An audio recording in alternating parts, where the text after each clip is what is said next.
Hello and welcome to tonight's evening edition of Knowlton's News.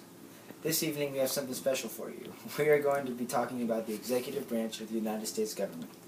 For those of you who may not know, the executive branch and its power is vested in the President of the United States. Now the President has certain duties, and we're going to turn the time over to Jordan Spedley for further detail. The duties of the President are, he has enormous power and responsibility. He's the Commander-in-Chief of the nations and armed forces. He oversees a military divided into 4 major units. He needs to know how to deploy troops throughout the world and how to manage a defense budget of $270 billion. He makes treaties with the advice and consent of the Senate. He meets with the head of state, hosts foreign officials, appoints ambassadors to the U.S. and other countries, and a big one is he ensures that all laws of the U.S. are faithfully executed. He can pardon people as convicted of federal crimes, except in cases of impeachment, and he can reduce a person's jail sentence or fine.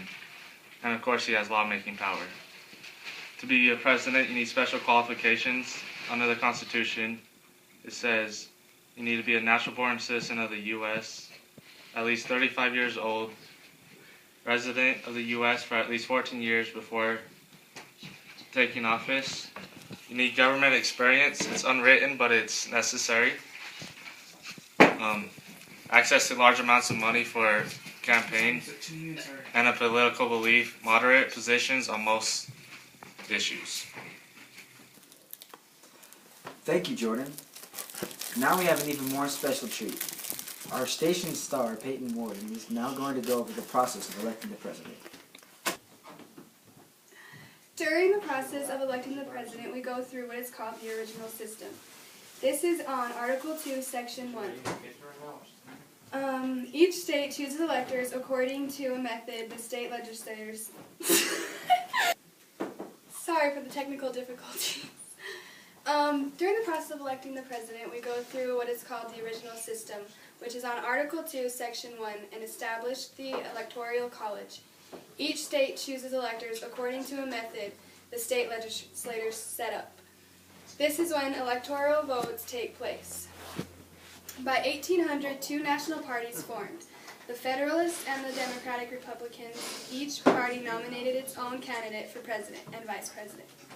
The 1800 election demonstrated the need for a change in the rules before the next election.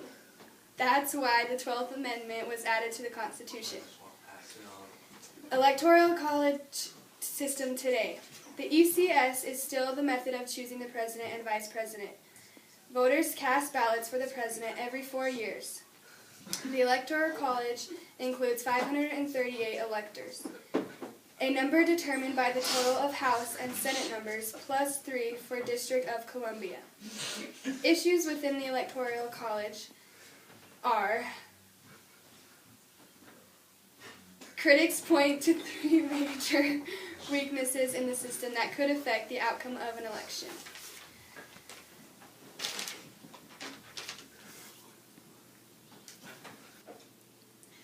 The last part of electing president is the inauguration. The new president is not called in to be president until the inauguration. The Constitution requires the president to take this simple oath.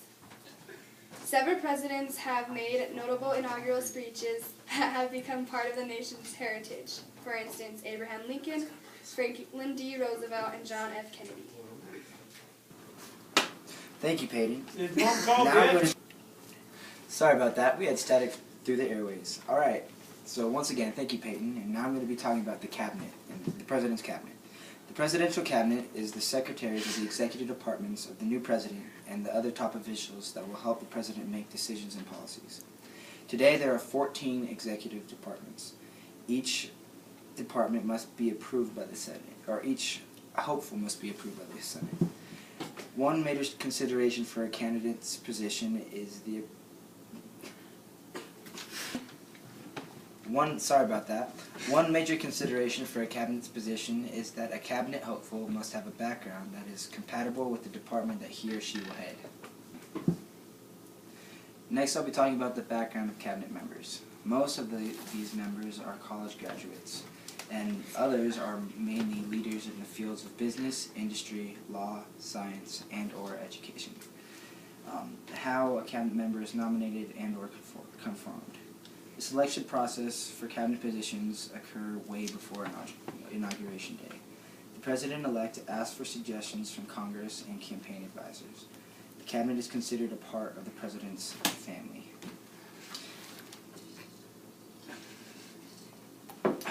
You may ask what the influence of cabinet members are on the president. Some members have a greater influence because they head departments that are considered with national issues. Some of these include the Secretary of State, Defense, Treasurer, and lastly, the Attorney General. Next, we have a special treat. President Barack Obama is in the studio tonight. So, Mr. President, what do you know about the executive office? Well, I know that the executive office of the president consists of individuals and agencies that directly assist the president. The executive office of the president has grown to serve the needs of each administration. The nation's first presidents had no personal staff. They hired their own secretaries that consisted of their nephews, wives, administrators, and even their cooks. And my name is Barack Obama, and I approve this message.